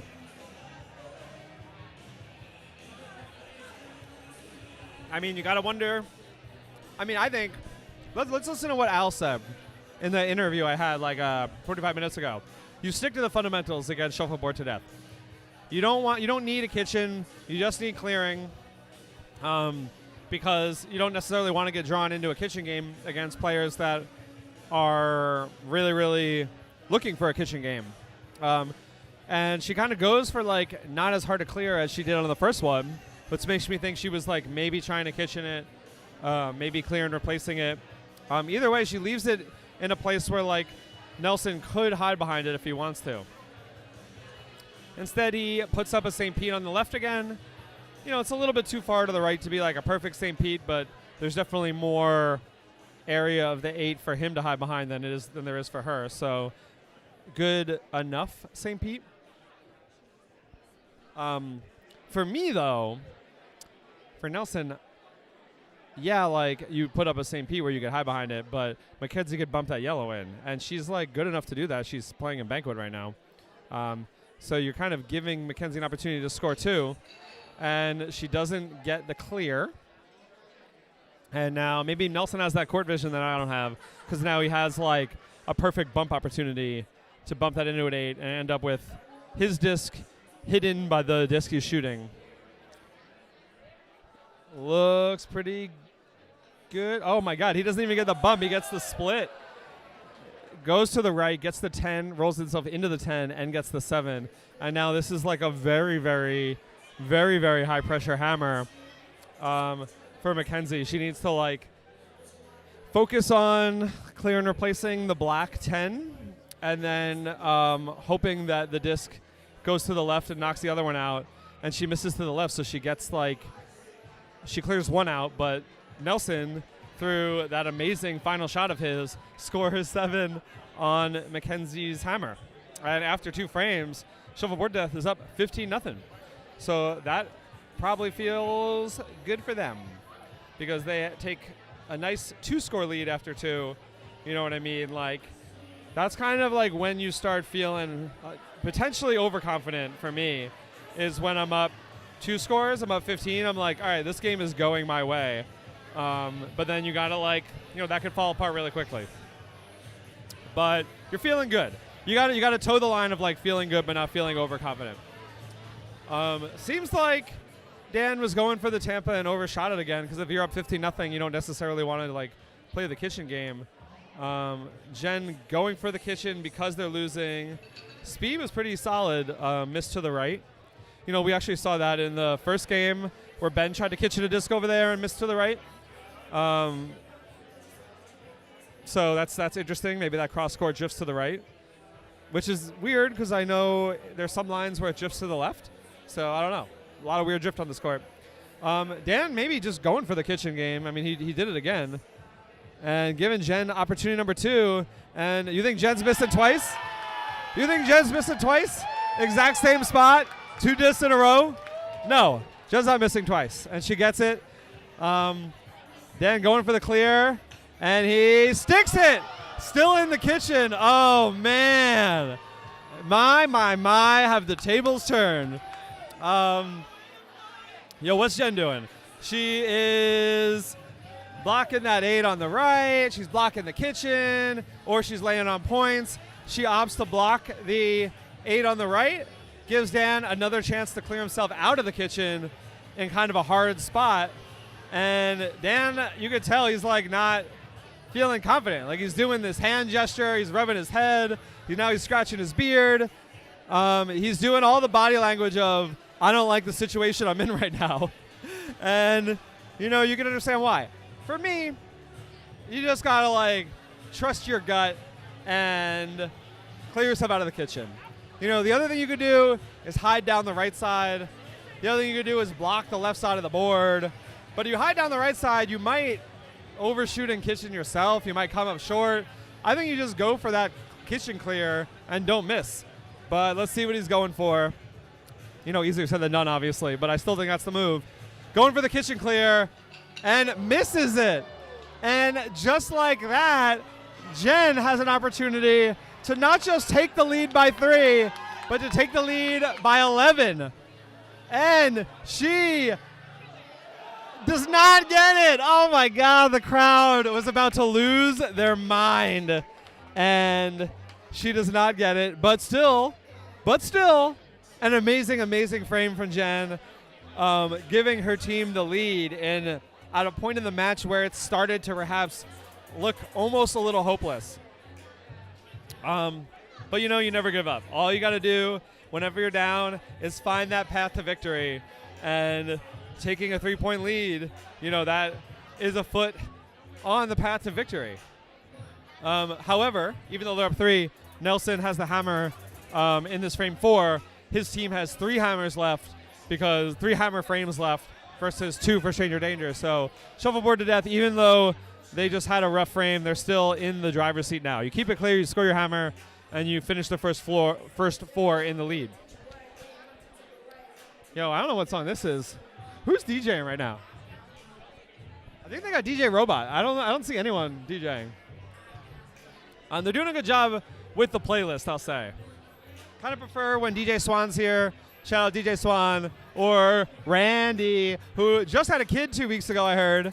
Congrats, Randy. I got to text you. Mikey just told me. But, yeah, one of the things that makes the Palms so special is that they always have a live DJ, which, as soon as this match ends, they're going to have a live DJ. Probably Jonathan. That guy loves DJing. So Mackenzie throws up a good St. Pete, and Nelson goes with the finesse clear. And when you shoot the finesse clear, it ain't getting clear. That's why you got to clear hard. And instead of just clearing or placing it or clearing it, the disc ends up in a perfect Tampa position for Mackenzie. She has to make an 8 or a 7 on the left side of the board, kind of close to the center line, which is hard with the drift. And speed was a little short. Speed was like 2 feet short, but you could see how much leftward drift there was. That thing drifted like 3, maybe like 2.5 feet to the left. I'll call it. I almost said 4 feet, but that definitely would not have been right. Maybe 2 feet, 2.5 feet. So Nelson going for the block on the left, which stops Mackenzie from hiding again. However, it kind of like is not really what you want to do on your hammer per se, because Mackenzie can block the right side and Nelson has a hard hammer. Mackenzie can like bump her own disc in and it would be like blocked up, like really blocked up. It looks like she's lining up for that block the right side of the board. And that's perfect. Yeah. Nelson, he could chase down the right side, which I think there's still a lot of 8 and 7 open there. But remember, I called it before. This part of the court just left. So let's see if he can get around that yellow with the leftward drift. He gets around the yellow perfectly, but overshoots it onto the 7 kitchen line. Not a self kitchen, but really, really close to one.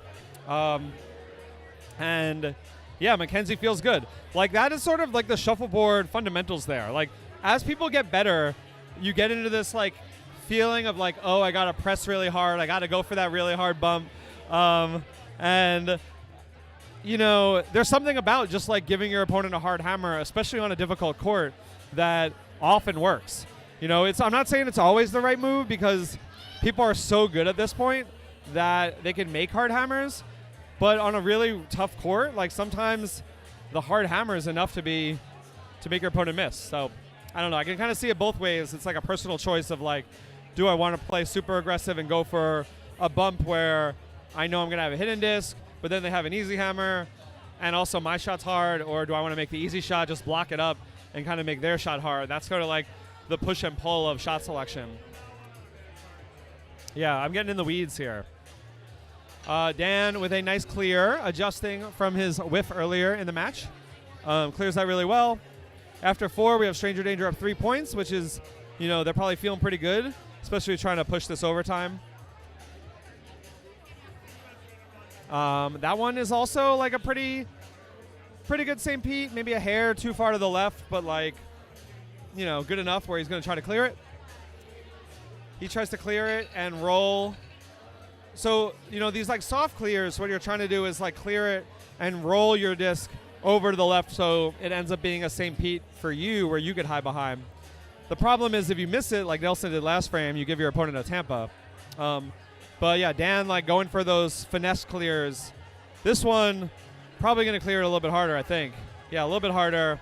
Not really worrying about the roll, just sort of like clearing it. And Jen has to decide where is she going with this. Looks like she's going down the left side, going for like a high 8. And she gets the perfect high 8. Perfect high 8. So Dan can't hit that straight on because his disc will end up on the line. He has to either kitchen it or try to knock it out and roll his to the right. But this is like the hardest shot in shuffleboard, is how do you address the high 8? And he almost misses it. But yeah, like really nice outcome for him. A little bit softer, he probably would have had that disc stay in the 8 or the 7. But yeah, Jen steals the hammer. Like, now they have 2 frames. Stranger Danger has 2 frames where they have the hammer, and Shuffleboard Death only has 1, and Stranger Danger's up 3. So they are like really feeling good now. All you gotta do is keep it clear and score 2 hammers. Like now you're trying to like think through the rest of the match. If I keep it clear, this frame and score a hammer, and the next frame, we're gonna be up, 21 points or 19 points, and going into the last frame, we're gonna win. If you don't score either of the hammers, just keep it clear and don't score either, you're going to be up 3 in the last frame. So all you got to do is keep it clear, and unfortunately Mackenzie does not do so on that one, as I am talking too much and not updating the score. 8-5 still. They got the Daft Punk going now. Nelson goes for the cross-court hide and overshoots it, and that is in the kitchen. Just like his last hide attempt, it went long.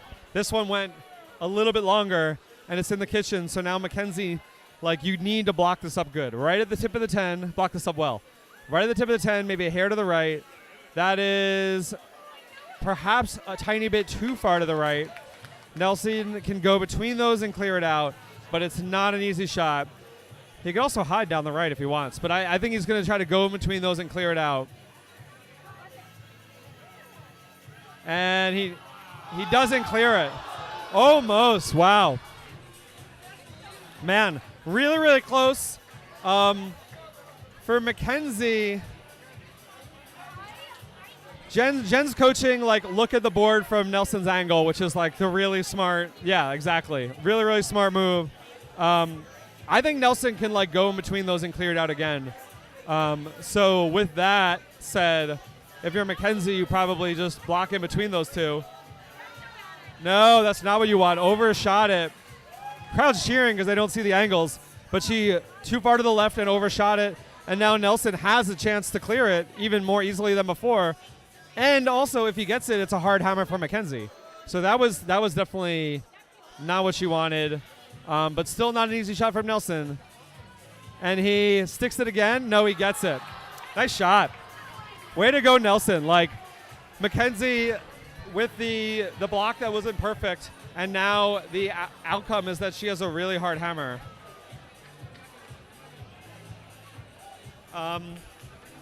Still in good shape. Up 3 though, right? So you probably just try to go in between those 2 yellows, or you try to choose one of them to bump into points. For me, I kind of like. Oh my God, she got it! Oh my God, that was an incredible shot. I was gonna say maybe bump one, only because I know that part of the court has that rightward drift towards the center line, that Bermuda Triangle thing. But she executed that perfectly. That was an incredibly difficult shot, and she gets it. Like, it kind of looked straightforward because it was straight, but with that drift too, navigating that, oh my Lord. That was a really nice shot from a player who's like newer too. Man, I am like blown away. Dan Love throwing the kitchen bait. So at this point, down 11 with 2 frames left. Dan is trying to put a deep score so that he could potentially kitchen Jen. Jen throwing off because she's like, I don't want to clear that and give him something to kitchen. Like, basically what Dan wants is something to kitchen. So if she tries to clear that, she could stick it and he can kitchen it. She could potentially miss it. And roll herself into the kitchen. So instead, she's just trying to keep it like super clear. Looks like Dan's going to try to kitchen this one instead of hiding. And he almost gets it. Wow. Leaves Jen in points. And now we're at a point in the game where if Jen... So like Jen's move here is block Dan's ability to clear the yellow out, right? Obviously, that's the move. But there's a scenario that I see a lot, so that's not good, right? All right, so just the yellow 7. There's a scenario I see a lot where you block your opponent's ability to clear your disc straight on or kitchen it like she just did. But Dan just took that line at the black disc and went for the kitchen. He could just do it again, and if he gets it, it's like really blocked up. And it would be a 7 black and a -10 yellow. So for me, like, I had Mark Malat do this to me at the Brooklyn Nationals. Didn't matter because we were winning by like 40 because Paul was incredible. But like sometimes your opponent leaves you in points, you block it up, and then they like bump the disc they just used. That's not what he's going for. He's going for the combo and doesn't get it. And now up 11, Jen has the opportunity to score and hammer on the right, go up 18 or 19, which is like almost a guaranteed you're going to win the game if she gets it. That looks a little fast, but it's not fast. That is a beautiful 7. The crowd is deafening in here. Yeah, really intense crowd cheering. Yeah, a lot of crowd cheering right in my ear. But I get it because this is a lot of, you're not only are you rooting for Stranger Danger, like I said, but you're also in the mindset of, I want more shuffleboard. Yeah, everyone wants dance party, but also everyone wants more shuffleboard. Smart shot, thrown off the side. The disc flipped, which I've never seen happen when throwing off the side. Nelson, his move, just because you're down doesn't mean you're out. You throw up 8s, you hope she doesn't clear it, and you have an opportunity to kitchen, or you hope she whiffs, and you have an opportunity to score the 10 at the end of the game. So you're down 18, you need your disc, your kitchen bait to be in the 8, and there you go. Nelson's opportunity to get back in it is kitchen that and leave himself hopefully in the 8 on the left. The speed was spot on, but he missed it to the right. And now I feel like you throw off the side probably. Like maybe you clear your own yellow, but I think you probably throw off the side of the board. I don't know. Yeah, really smart throw off. Yeah. All right, cool. We all agree. We agree throw off. Nelson's only path to victory here is kitchening that yellow and hoping Mackenzie can't clear it, or throwing more 10 or 8 kitchen bait and hoping Mackenzie sticks.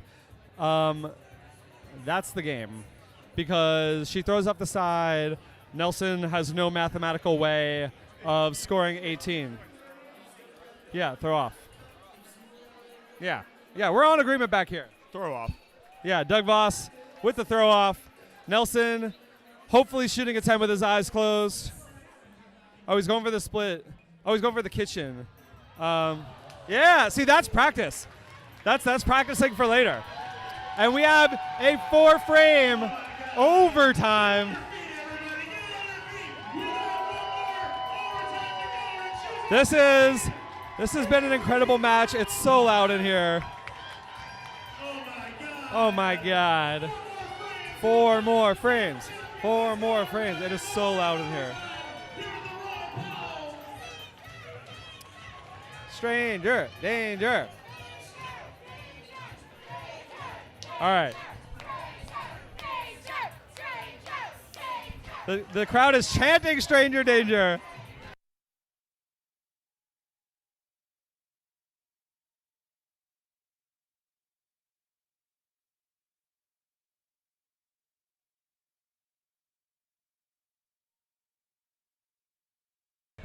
All right, 4-frame overtime. That's how we do it here. So everyone plays once. So Ben and Michael down there on the head, they're going to play 1 frame. Everyone on the team plays 1 frame. 4-frame overtime. To determine the Winter 2026 Royal Palms Brooklyn League champions. So this is a moment in time where this night can go one of 2 ways. Ooh, Michael misses the clear. Stranger Danger can win this match, and we all have the greatest night of our lives celebrating their victory. Or Shuffleboard Death wins the match, and we also have the greatest night of our lives partying, celebrating Nick Durango's departure. So either way, we're having fun, baby. It looks like Ben lining up from the outside, going to go for an 8 or maybe a 7 close to the center line, what we call a Tampa hide, and he does not get it. It was a hair too far to the left and maybe a hair too short, but mainly just a hair too far to the left. And now Michael has a tough choice with his hammer. You know, are you clearing the yellow and giving Ben another chance at it? No, he's clearing that Tampa, which is probably the smart shot. However, now Ben has a bump opportunity, which if he gets it, he'll have a hidden disc, maybe even an 8 and a 7 if he bumps it like how Nelson did earlier, where he got that 10-7.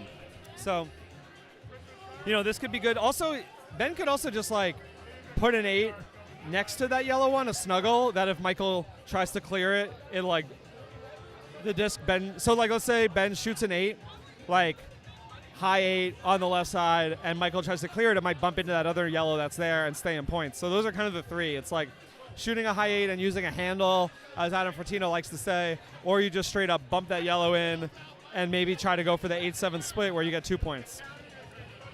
That's probably my move. 8-7 split if I feel good about it. Or put up a St. Pete. I don't know. Yeah, you can also just put up a St. Pete. Or put up a Tampa. I don't know.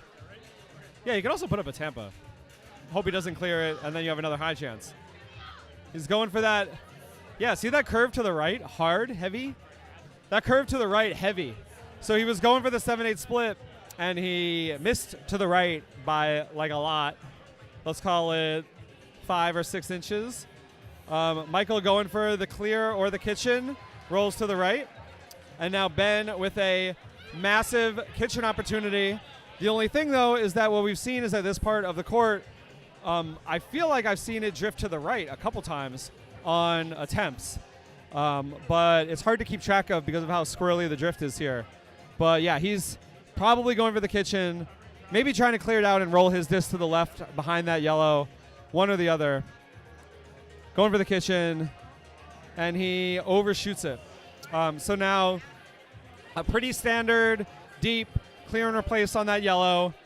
Has to keep in mind that leftward drift. You know, we saw some whiffs in this line before. Looks pretty good. Oh, on the center line because of that leftward drift I mentioned. So yeah, really, it looked like he adjusted for it, but it just drifted a hair too much. And I still have the wrong score on here. Oh yeah. Man, I had that whole frame with the wrong score because I'm so into the action on the court right now. So it's 2 of 4. Sorry, y'all. And we got 0-0. Devin with throwing up a casual 10. Probably a Tampa that went long. 2 of 84. Aye. There's a lot going on here. Wait, that's not what I wanted either. Whatever, it's fine. So Eric going at it with kitchen speed and overshoots it. So now this gives Devin a hide opportunity. You know, it's a hide opportunity. However, even if he gets it, Eric can bump his own in. So it's sort of this like sneaky, I didn't really clear it, I didn't really get the kitchen, but I'm still in a position for a future shot that works for me. Devin going for the hide opportunity, coming up short, perhaps thinking about his previous self-kitchen. And okay, cool. But yeah, like I said, this gives Eric the opportunity to bump his yellow in with that like aggressive play / court vision, and he gets it. Like really nice shot. Wait, actually maybe he doesn't get it. He got it. Okay. Really close to being on the line. But yeah, that's why that like, oh, I missed the kitchen attempt and now I left you a Tampa. If it's your own disc, you can still bump it in. And if you're like really good, you can like get that at a pretty high rate of success. And that's definitely like a big move they do in Chicago. But anyway, Devin looks like he's probably going to try to smash one into the other to clear them both. Oh, just misses it to the right. Not the end of the world, because Eric has to either block that Tampa hide lane down the right, in which case Devin can maybe smash one yellow into the other, because they're so close together. So this is still like a tricky situation where this could end up being fine for Devin, because even if Eric blocks this, those yellows are so close together, he could smash one of the other. And yeah, I think that's probably what he's going to go for. And it's either that or you toss up a 10, which if you get a 10 is like really hard for your opponent to clear and score because they might knock their own out. Jen, they're asking which to do. Jen's coaching the 10. The problem with the 10 is if you come up short, you're giving Eric kind of like a wide open left side. But also with the combo, you're doing the same thing. I don't know.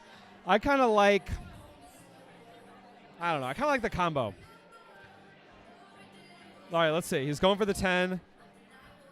No, it comes up short. Yeah.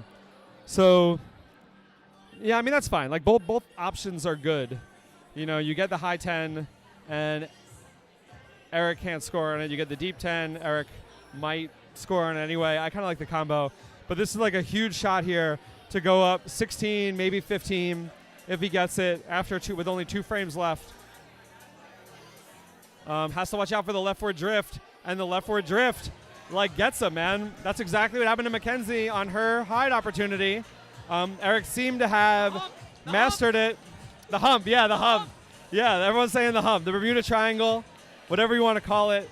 After 2 frames, it is a 8-0. I want to say. Is it 8-0? 8-0. 8-0.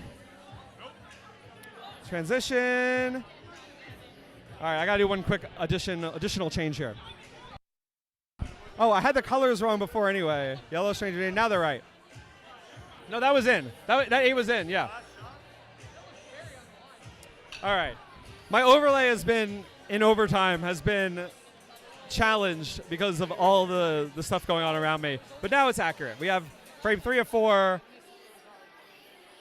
No, it's not accurate. It's, oh my goodness. What is going on here, Jeff? All right, another same beat. Yeah, it's hard because they switch colors. And they don't take practice shots like in our singles league. All right, now we're correct. Everything's correct. So, Stranger Danger down 8 with the hammer. It appears like Jen is trying to keep it clear and score the 8 to tie it up. Going to the last frame tied. I think that's a fine strategy. Oh my God, they got sparklers over there. All right, that's cool. Actually, no, they don't. There's no sparklers or fireworks in the building at all right now.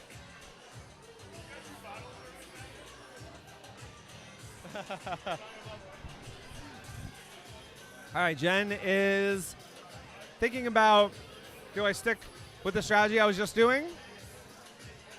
Oh, she was debating whether to hide behind that. Ooh, that's interesting, because if you get it, I don't know, man. This is a tough one. Because even if you get the 7 and Dan gets the 8, then you're down potentially 1 additional point, and that's 9. Right? Let's say you get the 7, Dan gets the 8, and then you get the 8. You're down 1. Instead of keeping it clear and scoring an 8, in which case you would be, she's going for it. And she gets it. Nasty hide. Crowd going crazy. Now it's up to Dan to like not miss this, because if Dan misses this, Jen will have an open court hammer. High pressure shot, and he whiffs it to the right. Wow. So Jen clearly making the right decision with that 7 hide, and now a chance to put her team up going in the last frame. And she gets it! She gets it. Crowd going nuts. Everyone's dancing. There's like someone's flossing next to me. What year is this? It wasn't really a floss. I'm just kidding.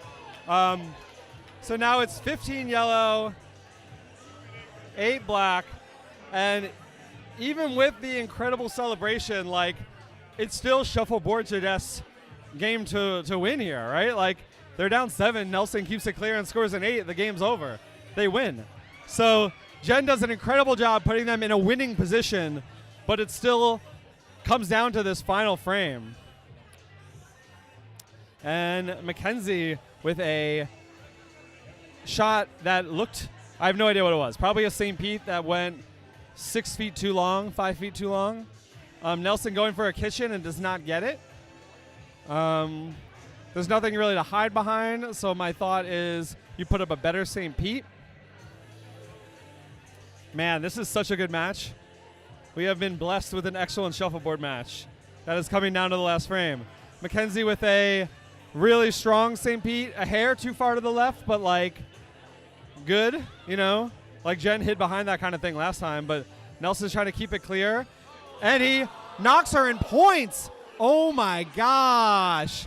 The slop on the right. Mackenzie's just stays in, and also she has the Tampa to hide behind on the left. So she just needs, this is perhaps the most important shot of the game. Block that up. And she gets it perfectly. Absolutely perfect. There is like a ½ inch that Nelson can hit to clip it onto the side, but like so hard to do. Nelson ends up with a 7 of his own, or is that on the line? 7 of his own. So we have a yellow 8 and a black 7 here. Kind of a hard decision. What I think is if you clear that black out on the left side of the disc, you will have a hidden 8. No, Jen's saying block it. Jen's saying block it, in which case Nelson still has a shot to win. I think you clear the left side of the block and win the match right now. Like Nelson won't be able to do anything because you have a hidden 8. She's going for a block, and that is a perfect block. But now Nelson, to win, you know, he has to bump his black into the 10, right? If he bumps his black into the 8, he doesn't win because they lose by 1. If he bumps his black into the 7, they lose by 1, right? If he bumps his black into the 10, they win. If he goes between the yellow and the black, maybe he could fit it between there and ends up with a 10. In my Shuffleboard Jam video game, the computer does that all the time. They like shoot in between two discs that are close together and kind of rattles between them and rolls in. Or you take that yellow up front and try to kitchen it towards the left. But the best shot is definitely bump the black on the left into 10. This shot will determine whether they win or lose. It all comes down to this. The Weeknd's playing on the stereo, blinded by the lights. He's going in between them. He goes for the bump and he misses it. And Stranger Danger. Oh, he bumps into the 8. More overtime. I did the math wrong. More overtime. Oh my God. Yeah, well, we got more shuffleboard.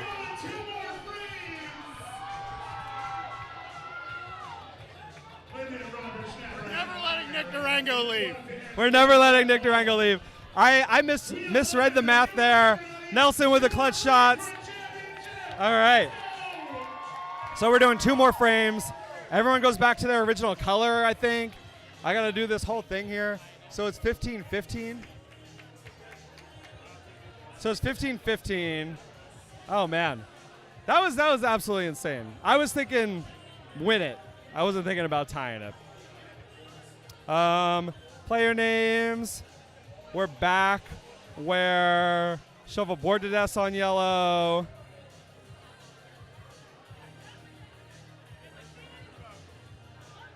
Stranger Danger. Man, hold on.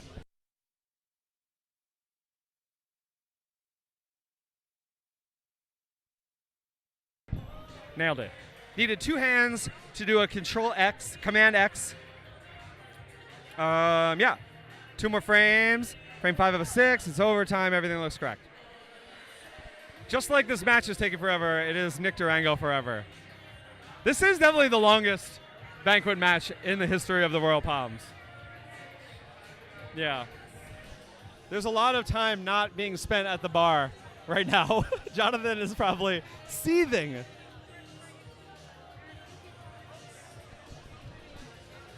They really should do like a 15-minute go to the bar.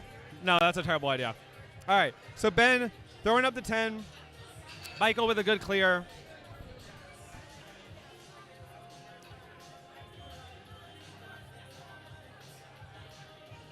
I think Ben is going for the kitchen bait, hoping.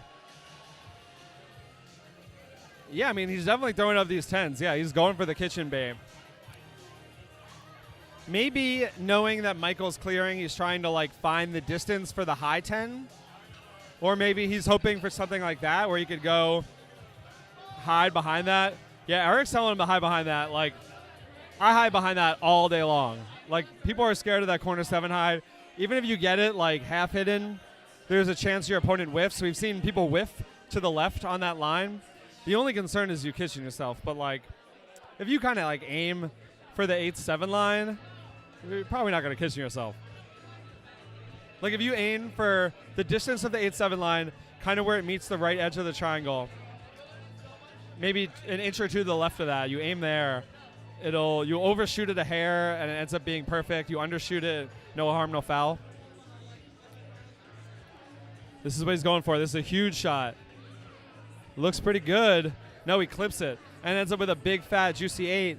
But we've seen Michael like not going for the kitchen, so I think that's a fine outcome for Ben. Yeah, Michael clears it hard, really, really smart, hardish, I'll say. But yeah, not going for the kitchen. And now Ben, with his last shot, has to be trying to shoot a high 10, a high 8, maybe even a high 7. Oh yeah, Eric's saying shoot a deep, like a 7, just where it's hard to clear into place.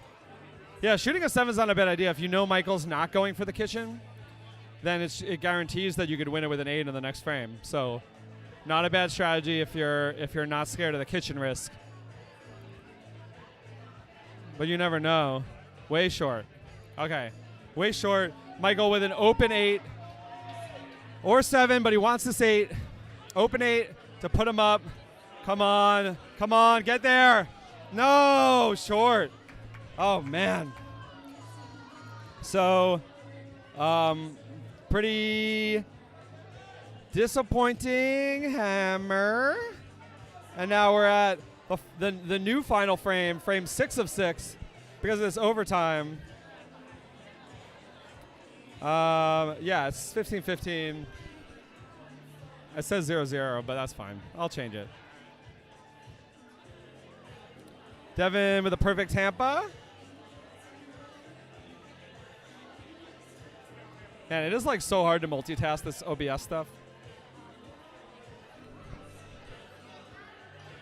Eric rolls it into it, clears it out, and rolls his own into a Tampa of his own, which is a really nice shot. You know, Devin could potentially hide behind that, but there's some rightward drift there, so I don't think it's worth going for. I kind of think, I don't know. Yeah, I don't know if you're getting that hide. I think you kind of like block to the left of the yellow, or clear and replace, or clear the yellow out and try to have your shooting disc move 6 inches, 9 inches to the left, which is a hard shot to do with finesse. So yeah, not an easy choice here for Devin. You could also try to shoot a 10, and maybe Eric misses it. Yeah, those are kind of the options. I don't know. This is tough. Tied up, shuffleboard to death with the final hammer this frame to win it all.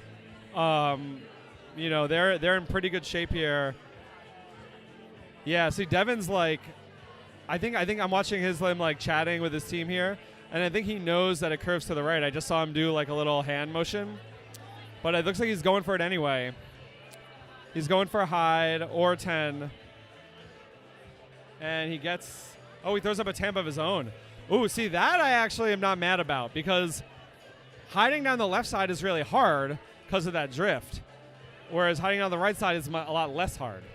So that's not a bad shot. And yeah, you could tell Eric's not going for the hide down the left because he knows that Devin has an easier hide than he does. So that's pretty good. I like it. I'm into it. Although now he's looking down the left. I mean, he did miss his hammer in his last frame down the left on the left edge, so he knows that and can potentially adjust and shoot more to the right and maybe shoot a little harder. He could also bump the yellow into 8, which I think maybe he's going for. I don't know. Let's see. Oh, hard clear. Yeah. He knows that the current board layout was more of an advantage to Devin than it was to him. And now Devin has attempt number 2, whatever he's doing, which is a cross-court hide that curves to the right, like exactly what I said earlier. And I think what Devin knew because of that right hand that he was doing. And now Eric's probably going to go for this hide or this bump or maybe a 10. I mean, if he goes for the hide, Devin has the opportunity to like hit the right edge of that black and split it, but it's so deep in the scoring area, I don't know if he could get that at a high percent. So this is like maybe a freebie where if you're Eric, if you score an 8 down the left, you kind of like win the game. Maybe. We'll see. I don't know. He's not going for it, though. He's going for the bump, and he misses the bump. And not only does he miss the bump, but he gives a Devin like a cross-court hide opportunity, but also a split opportunity and a cross-court hide. So if you take the hide and you overshoot and get a 7, Eric can win it with an 8. If you take the hide and you get it right in that corner 8, Eric has to make an open 8 on the right to try to tie it. Or you go for the split, which is kind of like crossing your fingers, but if you get it, you're in pretty good shape. So it looks like he's probably going for the cross-court 8. Come on, get there. Doesn't get it, man. That is so close. And now Eric, to win the game, has to make any score on the right. Oh, my God, that was so close for Devin. All right, any score to win the game. If he misses, they're going to 2 more frames. Lining it up. He's shooting it. Looks pretty decent. And he gets it, baby. Shuffleboard to death. Shuffleboard to death. Pulls it off in overtime. Woo! Oh my Lord. Did that take forever?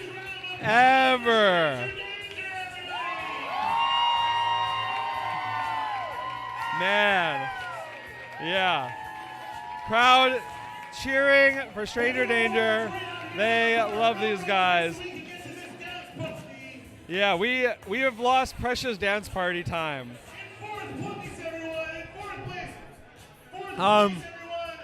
Sorry. Thank you so much for watching. I'm gonna sign off. We're gonna start this dance party. I mean, I guess we could just like get this celebration on video real quick, if we so desire. Sky Daddies with fourth. Yeah, why don't we spend a little bit more time together? Sky Daddies with fourth place. The crowd loves Sky Daddies. Pumping up the crowd. Those are great people. This is their third banquet in a row. Love the Sky Daddies. They got a bottle of something. Third place, big money, big prizes. Oh, they're doing photos? If they're doing photos, I'm getting out of here. All right, thanks so much for watching, all y'all. Have a lovely rest of your evening or day whenever you're watching this.